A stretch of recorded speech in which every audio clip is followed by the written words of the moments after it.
Good afternoon or good morning to everybody. Depends on what time zone you're in. We'll give everybody about another 30 seconds to kind of roll in and join, and then we'll get started. But look forward to chatting with you guys today.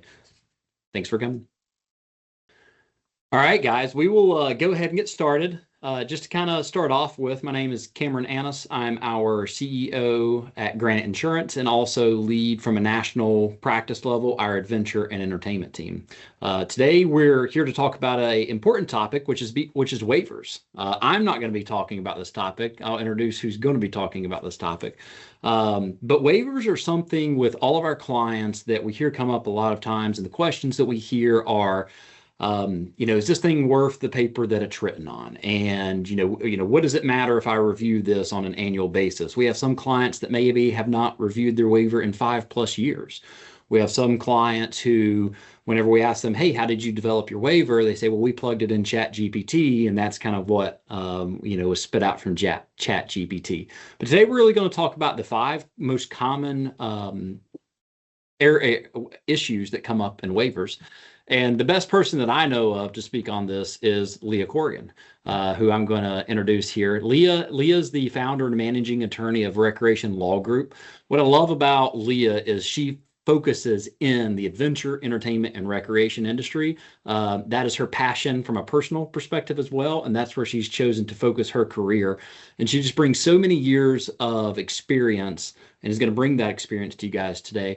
The other thing that I love about Leah and the expertise that she brings, and yes, like we rely on Leah a lot to bring expertise to our clients whenever we don't know a legal answer, and she helps out there. But really what we love most is that she is a litigator. Like, she has litigated these claims, these issues with outfitters, recreation-based operations. So she actually knows what can go wrong and how it has go wrong, how it has went wrong, and how to fix those things. So with that, Leah, take it away, and look forward to this. Okay, thanks, Cameron, and hi, everyone. So we're going to talk about 5 common waiver errors, and these are really, as Cameron mentioned, the repeat mistakes that I see in clients that I'm helping with litigation. So we do a lot of waiver drafting, but we also handle claims where there was another attorney who drafted the waiver, or Chat GPT these days, or it was just borrowed from someone else. And so we see a kind of a continuing string of errors, and I've distilled this down to the most common errors that we see. Before we get started, just a little bit about my background. Cameron mentioned that both of these things, we have a transactional practice at Recreation Law Group that is attorneys, risk management consultants, and paralegals. So we work with our clients kind of from start to finish on the risk management and legal side, including defending cases in litigation, crisis response, drafting contracts, and liability waivers, of course, are in that mix.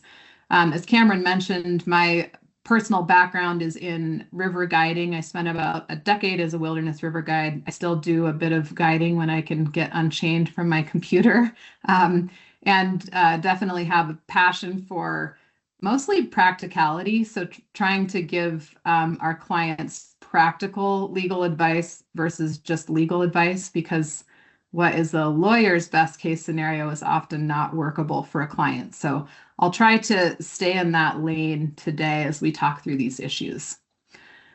Because I'm a lawyer, I'm going to give you the standard disclaimer that this is just legal information today, not legal advice. Of course, you're welcome to reach out if you do need legal advice, but we're just going to talk general concepts here today. One thing I forgot to mention, Leah, if I could just pop Sure. in, as you guys have questions, there's a Q&A button. For me, it's at the top of my screen. But locate that Q&A button and put in the questions, and we will answer those questions as we go throughout the presentation, just to make this a little bit more interactive. So the more questions, the better, as we see it. So thanks for that, Leah. Yeah, no problem. And I agree. Please do jump in. I'm happy to answer questions. No question is dumb. And yeah, I think that's super helpful. So take this opportunity to get a bit of free legal information since you're on this webinar. So here's what we're going to talk about today. First, I just want to open with some key concepts because I think understanding a couple of key legal concepts is going to be super helpful in understanding the why behind some of what I'm going to tell you here today. The 5 mistakes that I see most frequently are waivers that aren't drafted for your unique operation. That's one common error.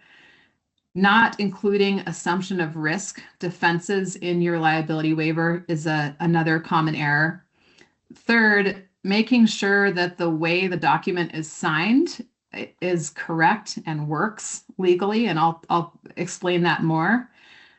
Number 4, making sure that your waiver is a standalone document and is not buried within other terms and conditions or rental agreements. And then number 5, just as Cameron mentioned, just not using legal counsel who's experienced in this area, it ends up being pretty problematic. I am not against at all the use of AI, and I think at some point AI will be good enough to draft a pretty good liability waiver, especially if clients have a background and understand what needs to be in there. We certainly, on research projects or other areas, we will use AI as an ancillary tool in our practice, obviously confirming anything it says, but we absolutely do that. So I have no issue with clients using AI to kind of help understand issues or et cetera, but it's not up to par yet for waiver drafting. And I'll explain why on that. So before we jump into that stuff, though, I wanted to just cover the same question that Cameron mentioned, which I get a lot, which is this thing really that important or useful? We've all heard situations where the waiver wasn't worth the paper it was printed on, or it didn't work, or it wasn't enforceable. What I'll tell you is that that's not correct. A liability waiver really does matter. It's, I would say, the foundational investment in managing your liability risk and the risk that your business might be under. Because if you're operating in this adventure entertainment space, there is inherent risk in your operations that you cannot eliminate no matter how safely you run those operations. So there's always a possibility of a pretty catastrophic event. If you don't have a good liability waiver, that's going to create huge problems for you if there is a claim. I'll talk a little bit about how waivers work in states where you may have a Supreme Court or a legislature who has ruled that a waiver is not enforceable. So I'll talk about that in a minute here, but the key points here, number 1, waivers definitely have a deterrent effect in terms of filing a lawsuit. So plaintiffs' lawyers, which are the lawyers who represent injured people or in the case of a fatality, are working on a wrongful death claim, are almost always working on a contingency fee basis. So that means if they only get paid if they win or get the insurance company to pay a big settlement. And it's really, it's a good business to be in if your goal as a lawyer is to make money, because you make somewhere between 33 and 45% of what the recovery is in a lawsuit. So if an insurance company pays out $1 million, that lawyer is going to make 33 to 45% of that $1 million on a claim. So plaintiffs' lawyers are incentivized to only take cases where they think they can force a settlement or where they can win at trial. And settlement is definitely preferred because it's way less work. If you have a really solid liability waiver, a lot of plaintiffs' lawyers, especially experienced ones, are not going to take that case because they will know that there's a potential that the case gets dismissed or that they lose at trial. And so this does have a deterrent effect, or it can. Secondly, a liability waiver is one of 2 tools that defense lawyers can use to get a case dismissed. So if you have a liability waiver in many states, we can file what's called a motion for summary judgment, which essentially means the case is dismissed based on the waiver at an early stage. That's important for two reasons. Number one, it gets rid of the case, obviously, but number two, it limits the cost of defense. And so if you don't have a good waiver, the insurance company is defending a claim with Insurance Defense Counsel. That counsel's billing at hourly rates. The longer the case goes on and the more work that the defense lawyer has to do, the more expensive it gets. And that is going to go onto your loss runs, which is going to impact your insurance premiums in the future, at least potentially. And Cam, feel free to jump in if I am misstating anything or if you have want to add any flesh on those bones. Yeah, so I mean that's a great point, Leah. And whenever you're thinking about what shows up on your loss runs, the defense costs show up, but also what also shows up is these things what we call reserves. It's like how much reserves do we have in place that could be potential defense costs being paid out. And the insurance carrier doesn't analyze that and say and only count what's been paid in the past. They take those reserves or those future amounts that they expect to pay, and those are 100% seen as if they would have been paid out. So you're being impacted on that as well. So what you're saying, Leah, is 100% spot on. Okay, thanks, Cam. That's helpful. Mm-hmm. The next point is a good waiver can impact or limit media coverage of the case. So if there's a liability waiver in place, if it's a pretty straightforward claim, then the media may be less interested in that case if it's not sensationalized, if it's kind of a normal case.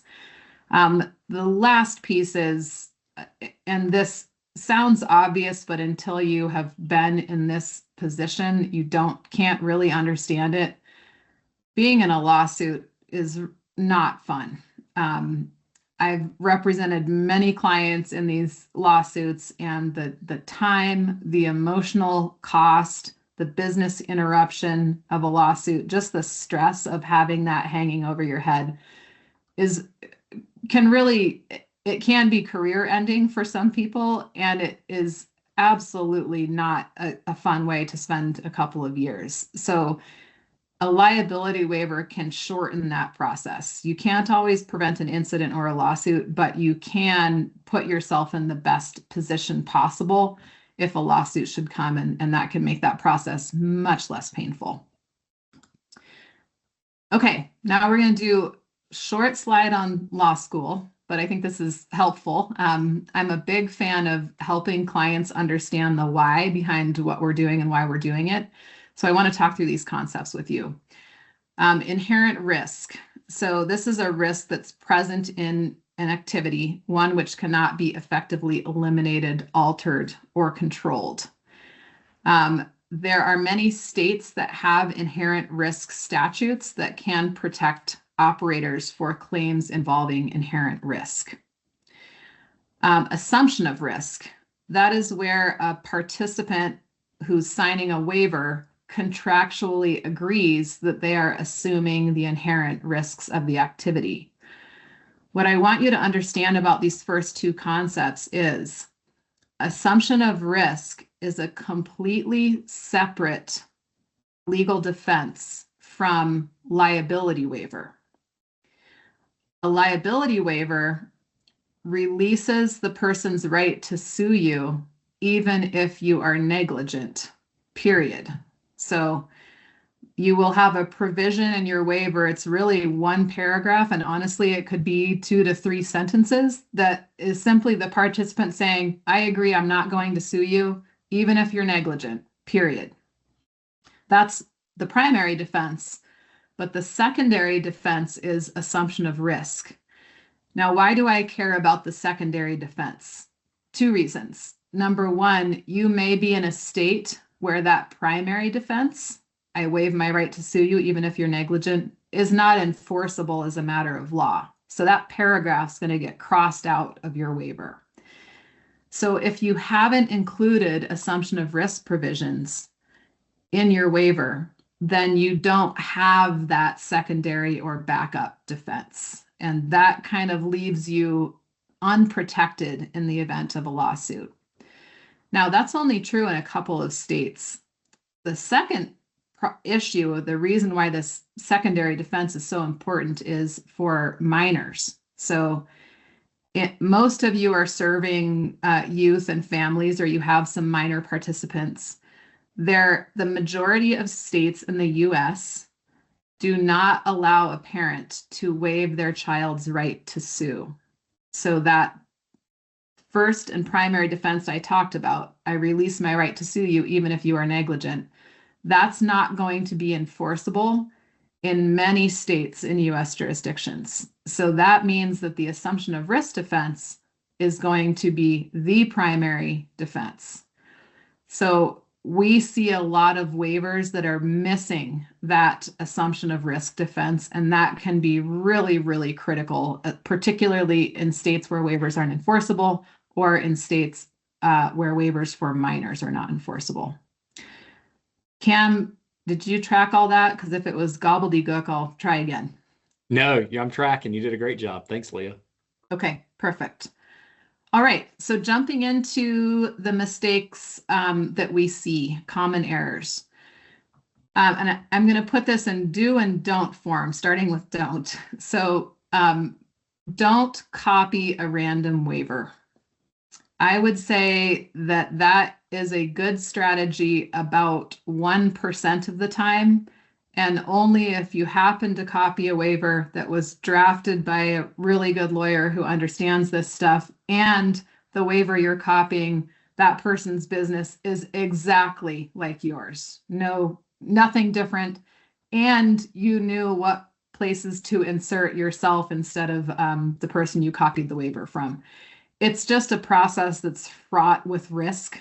And again, this is so foundational to protecting your investment in your business that it's not worth the risk. Things that where I see this go wrong is you've copied a waiver and it has state law that it isn't applicable, or you're missing key state law provisions that needed to be in there. Incorrect released parties. So if you have an operating entity and a landholding entity, the way that we would draft the released party section is really specific to protect both of those entities. Wrong list of inherent risks is a big issue that we see, or risks that don't make any sense.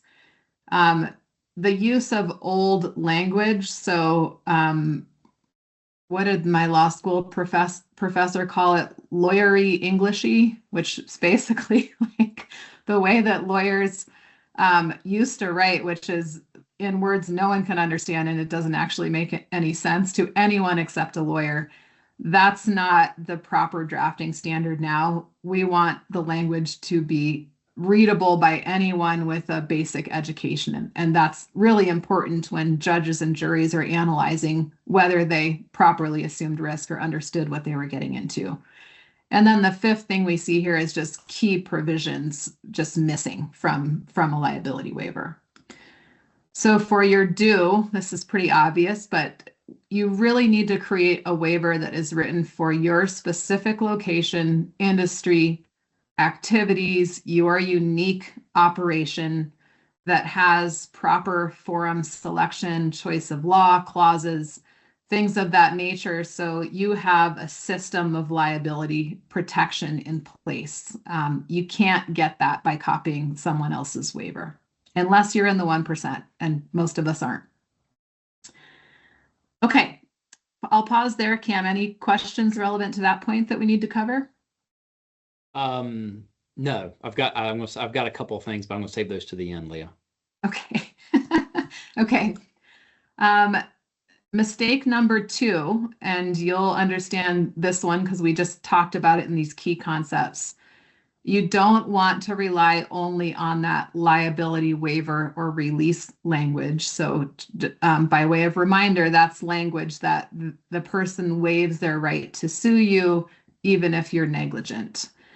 if you're relying only on that language, you're missing that assumption of risk defense, which may be your primary defense depending on who gets hurt or killed and what state you're in. So that's super important to make sure you have that assumption of risk defense. Number three. Got one question here, Leah. Sure. Somebody put in here that they operate inside and outside of national parks. Yep. It's their understanding that national parks do not allow a release of liability. So what they do is we have guests sign a release of liability for all trips, and then separately they have them sign a separate assumption of risk document for the trips that enter the national parks. Do you see that as the best way to do this, or what's your comments on that? Yes. So whomever asked that question, thank you. That's a great question. The way you are doing it used to be the best way to do it. However, in 2000, I think it was January of 2025, the Explore Act was signed into federal law. And that is a lengthy act that impacted outdoor recreation, but a very key provision of that act was federal agencies could no longer preclude you from using a liability waiver. So at this point, in any NPS jurisdiction, and in fact, in any federal land permit jurisdiction, including Forest Service or BLM, you can now use a waiver. So if you're operating in a national park and you were doing it that way, you want to ASAP move to a waiver. But the NPS also requires specific language to be added regarding releasing the federal government. And that's going to be too in the weeds to answer here, but long story short, you can use a waiver now in NPS jurisdictions. You should move that direction ASAP, like tomorrow, if you can. And you need to make sure you're working with someone who understands the other requirements that need to go in that waiver. Great, Leah. Thanks for that. Leah, how often, whenever you review somebody's waiver, do you see that there's not both legal arguments present in the waiver, meaning the assumption of risk and the release or the waiver?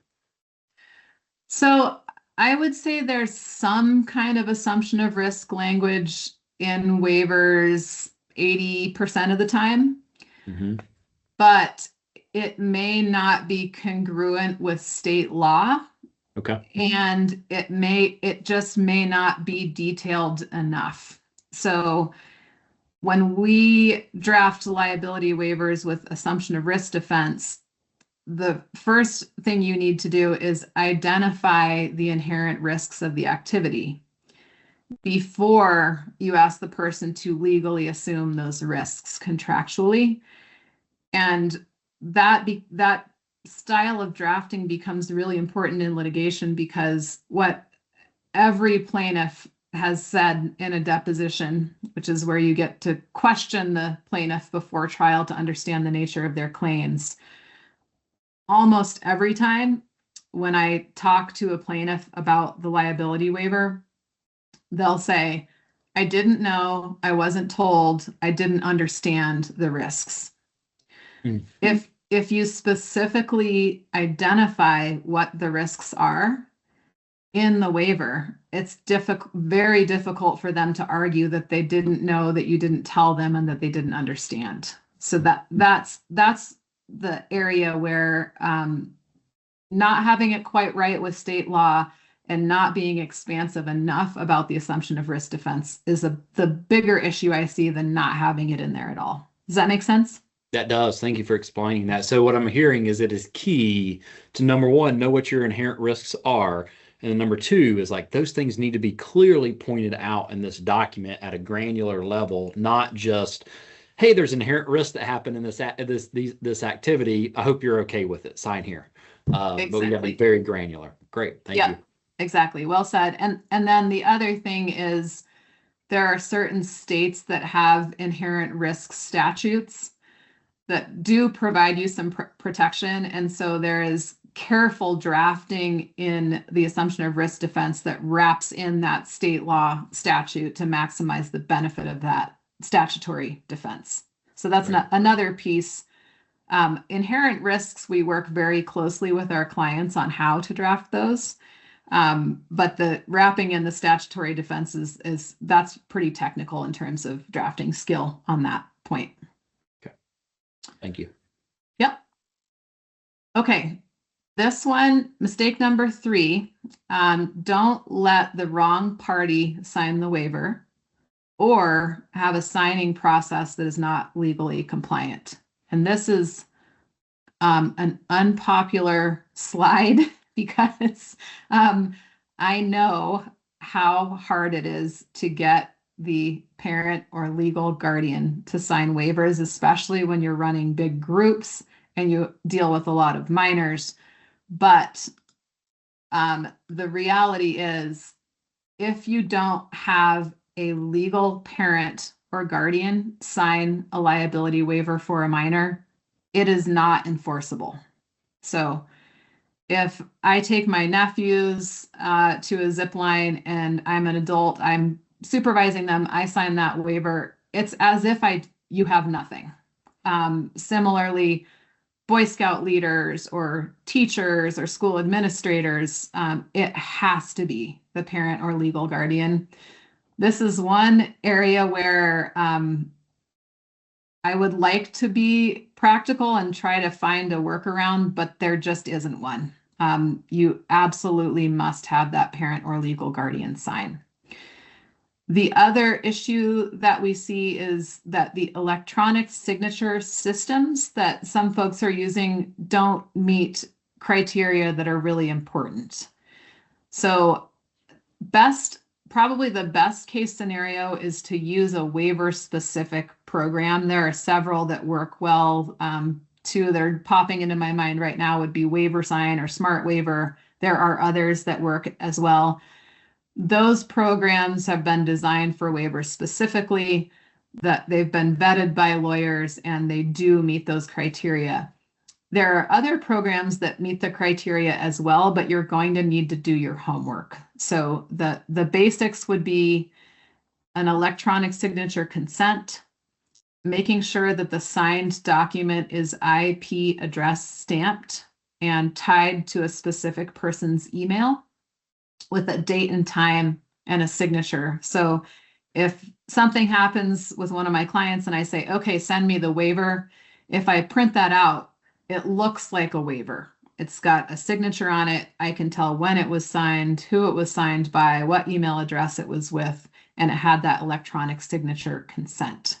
So that's a key piece. And some of these booking platforms are getting you to a place where you have a signature, but they may not be meeting those other criteria. That can cause evidentiary problems at trial. So that's another key point that I like to make. Any questions there that are popping up, Cam? Yes. So number one, can you, and I think this is where all of the issues come, can you unpack the legal definition of legal guardian and what that, what does that mean to be someone's legal guardian? Yeah, great question. So a legal guardian, generally speaking, is a person appointed by a court who is not the parent, the legal parent, but it's a person appointed by a court to serve as guardian for that minor. And they essentially step into the same shoes that a parent would be in, where they're legally allowed to make all decisions, sign contracts, etc. I do have people ask me, well, if the parent says that another person can sign for my child, does that count? I've appointed them legal guardian. That does not count. It has to be a court-appointed legal guardian who's functionally that child's parent. Does that answer that question, Cam? It does, yes. Yeah, lots of questions flowing in around this. And this, like you said, this is an unpopular slide. We get it all the time on our end. well, camp counselor shows up with 50 kids and it's got the same signature on all 50 waivers, and it's the camp counselor signature. What do you do about that? You just turn away the big group of people. But a couple, one of the questions is like, what defense is there against fraudulent signing a waiver? So we build into our waivers an indemnification provision that's essentially says, if I'm lying and I signed this waiver, but I'm not the parent or legal guardian, I will indemnify the business, meaning I will pay whatever cost the business incurs based on that false promise. Mm-hmm. But if you think about the practicality of that, Boy Scout leader signing that, your only option then would be to have a judgment against you and then to go try to sue the Boy Scout leader for fraud. So yeah, maybe you can recoup some funds, but the kind of the damage has been done. So there really isn't a way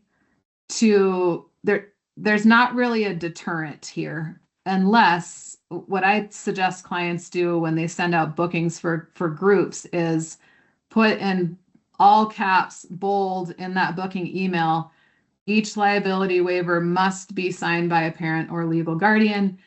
If we do not have signature of a parent or legal guardian, that this group or child will be turned away when they arrive. So you're putting them on notice.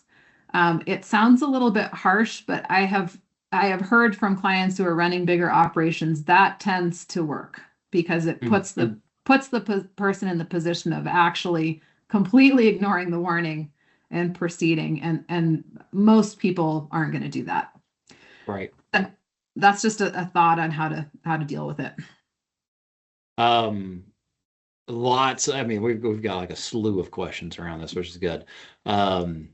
Another question or comment is, this person was told that in Georgia case law that they recently said outfitters are indemnified if liability waivers are falsely signed. Not sure how valid that is. Leah, do you have any comments around that? I do not. I'm not aware of that provision in Georgia. That would make sense to me that a legislature would do that. The issue, though, still is you're indemnified, but you still have to get through the lawsuit, have a judgment against you, then try to collect that indemnification from that Boy Scout leader. So as a practical matter, it's more of a deterrent than a real fix. It still puts you in the position where you've got a lawsuit and no waiver. Right. Leah, how do you go about, to what extent, making sure that people are their parent or legal guardian? Like, do you go through an interrogation process and ask for blood samples? And I say that jokingly, but like, how do you go through that, and how do you question, and how do you verify? Is there a best way to do that, or is it just trusting people? Well, I think it's twofold. So one, having a provision in your waiver where the person is certifying that they're the parent or legal guardian, that makes sense. In your electronic signature system, making sure that they have to confirm that they're a parent or legal guardian before proceeding to review and sign the waiver, that's another stumbling block that you can put in place. In terms of absolutely confirming it, I don't think that is practical for most businesses. So, in terms of legal risk, there's always some inherent risk where you're not going to be able to eliminate every potential claim, but you can get yourself much closer by taking this issue seriously and try to build in roadblocks to people signing who are not the parent or legal guardian. Yeah. One thing I'll say on that, Leah, Leah, I don't think me and you have talked about this. There are some insurance carriers out there that will put a form on the policy that says, hey, only coverage applies, number one, if you can provide a copy of the waiver at the time of the claim, which I don't like that. And number two, it has to be a legally signed waiver. I do not like that language. Like, you can't control whether it was legally signed or not. In my way, that's a huge out for the insurance carrier to be able to say, well, their uncle signed it. They weren't the legal guardian, so you have no coverage for this $3 million claim. That's not that's not a risk that I would, want people having in their operations. Yeah, great point. And I hadn't run across that, but you have me scared. Yeah. We can agree. There's about 3 carriers that typically do it on every piece of business, and Lee, I can kind of give you the heads up on who those may be. Another question: we have over 1,000 children in foster care in our county. Have you seen any issue where foster care parent signs the waiver, but then their biological parents sue? And like, how do you know how that would be played out? Because foster parents are given certain authority, but they're not able to make all decisions on behalf of the child. Well, rare that there's a question that stumps me, but I do not know the answer to that question. I think that's going to be really state law specific. And what I would look at is what are in the statutes, what are the legal rights of a foster parent, and do they step into the shoes of the parent in terms of ability to sign a contract? That's the salient question. Great. Couple more here, and then we're gonna take one more, and then we're gonna move on. This operation started before the waiver is signed, putting a declaration of participant eligibility for river trips. And it's essentially a physical and mental fitness declaration, stating that, I would imagine this is stating that they are physically and mentally able to go on the trip. This is the demand that it requires. I'm okay with this type of demand. Before the actual waiver, is that okay? And number 2, it makes the waiver document somewhat long. Does it need to be separated from the waiver? What's your thoughts and opinions on that, Leah? Yeah, great question. So that is variously called a declaration of fitness, or essential eligibility criteria is another term that's used for that. I do prefer that be separate and sent to the participant at the time of booking, or available on the website with a link so they can see what that criteria is. I do prefer that they see that before they sign the waiver, so they can't argue that they didn't understand what was required of them when they signed the waiver. That could weaken the assumption of risk defense. So my preference would be that be a separate document in the booking flow before the waiver, and that it's not combined with the waiver. That question relates to my next slide, actually. Which Go into it. Okay. So mistake number 4, which this person who asked the question was on this: don't bury your waiver within other documents or include extraneous stuff. So essential eligibility criteria is not truly extraneous. It's relevant to risk management. But as the person who asked the question indicated, that's going to make that waiver document really long. And what courts analyze when determining whether to enforce a liability waiver is essentially, did the person have full and fair opportunity to understand what they were signing? Or was the company's process long or confusing or convoluted enough that the waiver was kind of buried within a rental agreement and the person didn't understand that they were waiving their right to sue? So I would keep waivers as a standalone document. One document that is signed by that person that is clearly labeled a liability waiver and assumption of risk contract, and have them sign just that document. Keep rental agreements, essential eligibility criteria, or fitness declarations, any cancellation policies, all of that stuff should be separate. If that is really unworkable, then at least have the document be waiver first with a signature, then a page break with the other documents behind it. At least have the waiver front and center in your booking process. Did I answer that question? That was a very long answer that included a slide I think switch. that's great.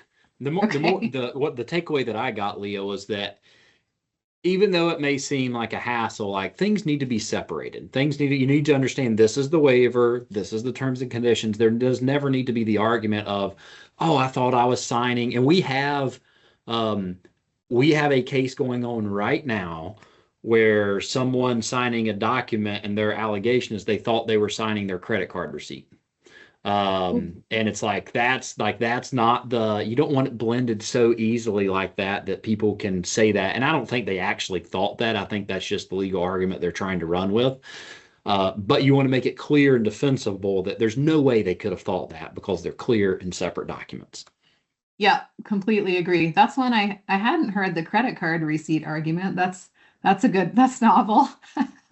Um, but yeah, I think to this point, it can be realistically, it can be a pain to set these up separately, and it can make that booking flow seem long or difficult. But when I look back over the last, I don't know, 15 years that I've been doing this, we started with paper waivers. There was a lot of questions about electronic signature and would that be harder or difficult, or how's this all going to work? And in reality, we all click and sign on so many documents that it's pretty normal for people. And often you're not getting as much pushback as you would think on keeping those documents separated. The other kind of tough love aspect of this is, again, this waiver is foundational to protecting your investment, your life's work, your business. It's just not the place to take chances. So keeping those things separate is part of that. Leah, what's your thoughts on one waiver per participant, roster waivers? I know you show up to the Caribbean and you show up and there's a spot to sign to go on your snorkeling tour and you don't even see the waiver. It's just, blank spots to sign and there's 40 people signing the same spot. What's your thoughts on just all of that and how to effectively do the waivers? Yep. Great. Another great one. I strongly prefer one waiver per participant. And I can give you an example of a case that I'm aware of. So it was a roster type waiver. It's on a clipboard. It's handed to each person as they go to do the activity. So you read the waiver. It's a 2-page waiver. You flip it over on the clipboard, and then the signature lines are below. So in order to read the second page, you would have to unclip, flip it. And so the key waiver provisions were on the second page. So the plaintiff made the argument that I didn't know there was a second page. I didn't agree to that. I only agreed to what was on the first page, which did not include that primary legal defense. So it's not that roster waivers will never work. It's just, again, I'm in the business of closing loopholes, trying to eliminate as many risks as possible. And I think roster waivers present a risk of an argument like that being made. That's great. Another question before we move on to mistake number 5 is, can a parent waive a child's right to sue through a waiver, or can the minor still file a claim once they have come the age that they can themselves, essentially 18 years old? Yeah, good question. So that's going to be completely dependent on state law. In some states, the parent's waiver of the child's right to sue will bind them until the age of majority. In other states, that may not be true. Where this comes up most frequently is that a minor, so let's say you had a 17-year-old participant, they sign their own waiver. When they turn 18, they can disaffirm that contract and sue you anyway. That's where that more frequently comes up, as opposed to a parent signing a waiver. But the short answer to your question is that's going to be really dependent on state law. Okay, great. Do you see any additional liability from electronic waivers compared to paper waivers? Or do you see additional liability from paper waivers compared to electronic? Where do you lean on the scale of paper versus electronic? Yeah, this is the first time in this presentation I'm going to say it depends. But I don't lean either direction. I think paper waivers are fine as long as you are a good record keeper and you can find that piece of paper when you need it. That's where I see things going wrong with paper waivers is it would be a good waiver. It would have a signature on it, but they just can't find it. And that's more common than you think. But I have no issue with paper waivers. Those are perfectly acceptable as long as you're a good record keeper and you make sure your staff is giving them the right waiver and you have the right waiver printed, et cetera. Electronic waivers, there's a Uniform Electronic Signatures Act that's been adopted in all 50 states that says electronic waivers are enforceable as long as they meet certain requirements. So I think electronic waivers are easier in terms of record keeping and less prone to staff error as long as it's set up correctly. The one concern I do have with electronic waivers is, well, two concerns. Number one, if the system you're using doesn't meet the requirements that I talked about earlier, that's a big problem. Number two, how are those stored? That's a question that I would ask your electronic signature provider. If they are storing them, can you access them? What's their retention policy? How long are they keeping them? That it's not a fly-by-night company that might go out of business and its server goes with it with all of your signed waivers. So I definitely prefer that you keep copies of your waivers, or you make yourself very comfortable that they're not going to be gone if something happens with that company. That's good. Should there be one waiver per participant when it comes to a parent and minor, or should those be under the same waiver? So I guess do you understand what I'm saying there, Leah? Yep. Okay. Same rule would apply there. I still prefer one waiver per participant, and that is simply so there can be no argument about what that parent thought they were signing. I do have clients who insist on family group waivers. I haven't yet had the opportunity to litigate how that would play out, but safest course is one waiver per participant if it's possible for you. Right. And if people are scanning in those paper waivers, do you see any issue with that versus keeping the original, Leah? I do not. Nope. Okay. Well, I do not, as long as there's language in there that a copy is as good as the original. So that's another drafting issue. For our clients, that's going to be fine because I build that into the language. Okay, that's a great point there on the language.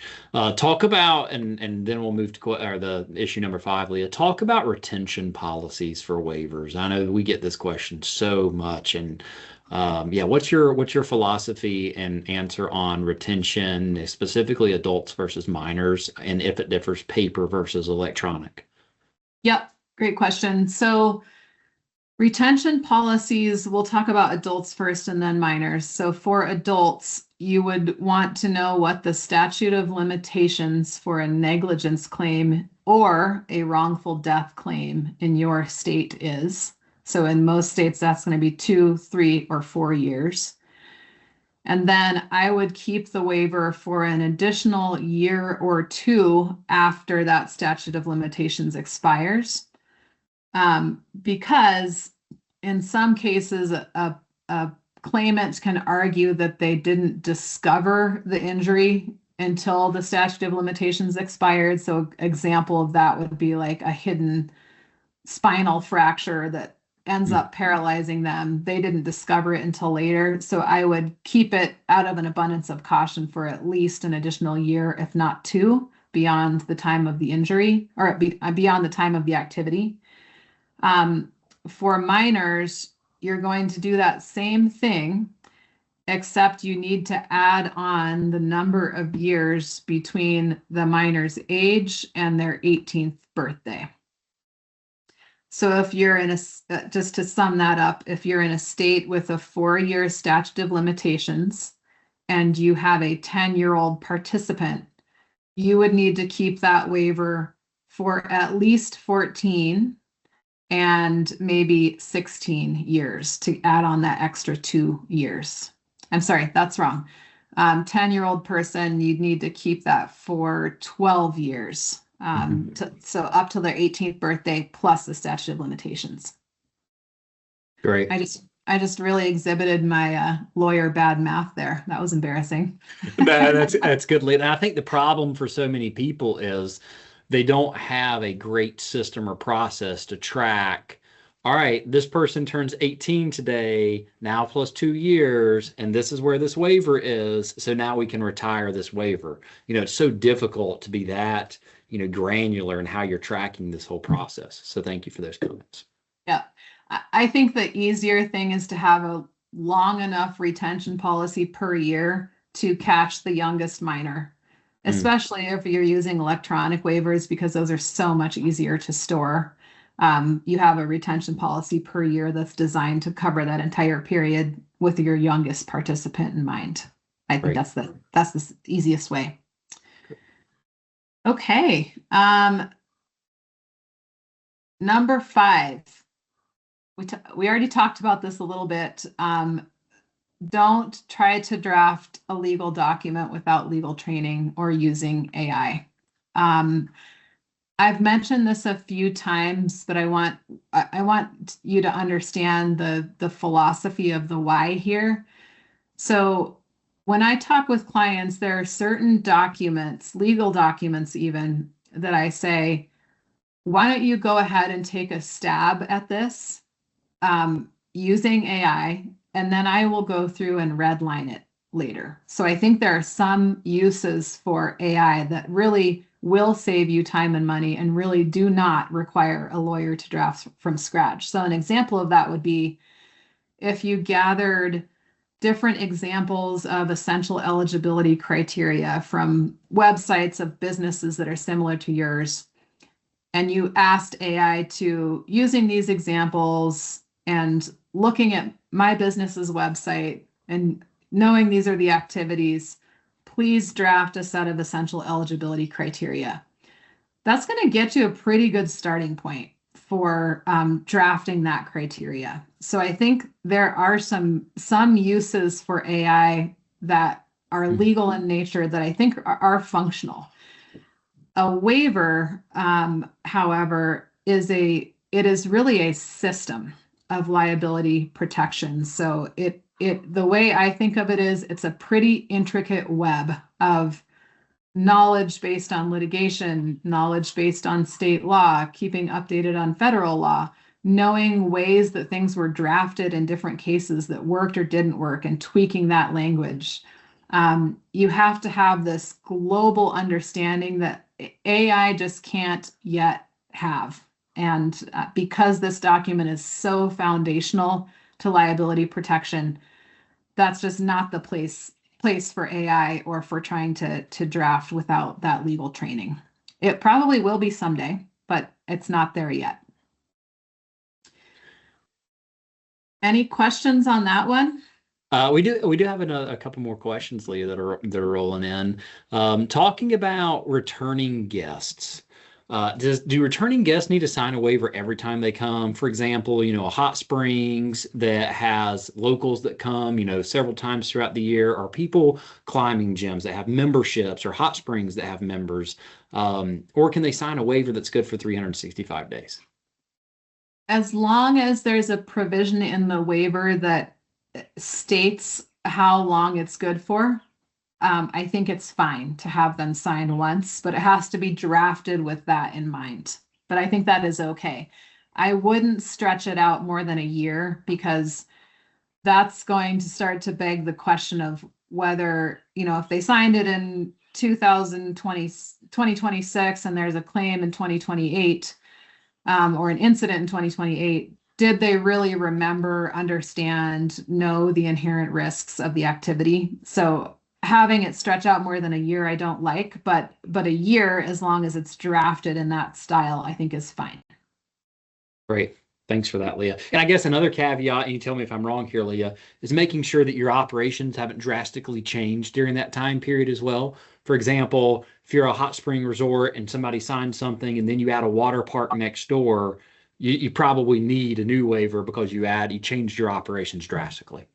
Yeah, 100% true. And in general, and this is part of the reason I like to educate our clients on what's in this document, what each piece means, how it fits together, because then if they hear something or something changes, they add an activity, my clients are immediately going to be like, oh yeah, I need to update the assumption of risk provisions, and they can call and say, here's what we're doing, and then we can update that waiver. You need to be doing that on a pretty regular cadence. I don't think it has to be annual if nothing's changed, but certainly every couple of years you'll want to consider whether the provisions of your waiver are still relevant. When we work with clients, if there are state law changes or federal law, so for example, the Explore Act that I talked about earlier, based on that question that was asked about NPS jurisdictions, when that law comes out, we'll tell our clients, hey, anybody who's in an NPS jurisdiction, we've got to update your waiver. So that's just important if you have operational changes, if there are changes in the law. Those are two triggers where you definitely need to have that waiver updated. Great. Thank you, Leah. Yeah. I think that I'm at the end of those top 5 errors. So happy to answer any other questions that are coming in. Yeah, and you guys go ahead and throw in some questions. I see a couple of additional ones coming in here. Comment I'll have on this is we have, clients who spend millions of dollars building their operation or investing in their operations. But we often hear sometimes that like, oh man, getting a waiver really costs so much, or why does this person charge so much? Or, or they find somebody that'll do it for $500. And I'm like, you probably shouldn't trust that person who's doing it for $500. But this is the document that protects your balance sheet, right? Like in front of your insurance program, like it protects your balance sheet, it protects your investments, it protects your operations, it protects your livelihood, it protects your employees' livelihood. Invest the proper amount of time and money it is to develop one of these things. And with that, I'll go to the next question. Our business is on the New York Vermont border. Base is in New York, but the river flows from Vermont into New York, which we use every day. How does this affect things with 2 different states being a part of their operation? Yeah, another good question. So that's a good use for a forum selection and choice of law clause. So what we would do in a situation like that is determine which state's law is going to be more favorable in the event of a claim, and whether the other state allows what are called outbound forum selection clauses. What a forum selection clause or a choice of law clause does is say, if you sue me, you have to sue me in Vermont Superior Court, such and such township. And that solidifies what the forum is for where any lawsuit would have to be filed. Choice of law will be wrapped into the same paragraph, and that will say, I agree that Vermont law applies to any claim arising out of my participation in the activity. That is a place where you have to have a really solid understanding of how that's going to play in either jurisdiction, but that's a good use case for choice of law and forum selection clauses, and is when you're operating across state lines. Great. Thanks for that, Leah. As we're at the top of the hour, I want to kind of wrap up things here. Number one, just say thank you to Leah. I mean, Leah is such a valuable, knowledgeable attorney that we trust and put a lot of value in. So thank you for doing this today. If you have any questions, Leah's contact information is on the screen. Feel free to reach out to her directly. Hopefully everybody took at least one nugget from this. That's our goal here, is all these webinars that we do, just one little nugget that you can improve your business throughout the year. So thank you guys for your participation. Awesome questions today. A lot of really good interaction. And as I think I stated this at the beginning, if I did not, there will be a copy of the webinar that is sent out to the registered participants. So you'll get a recording of this within the next probably 2 to 3 business days. But thank you guys and have an awesome rest of your Wednesday. Thanks, everyone. See ya.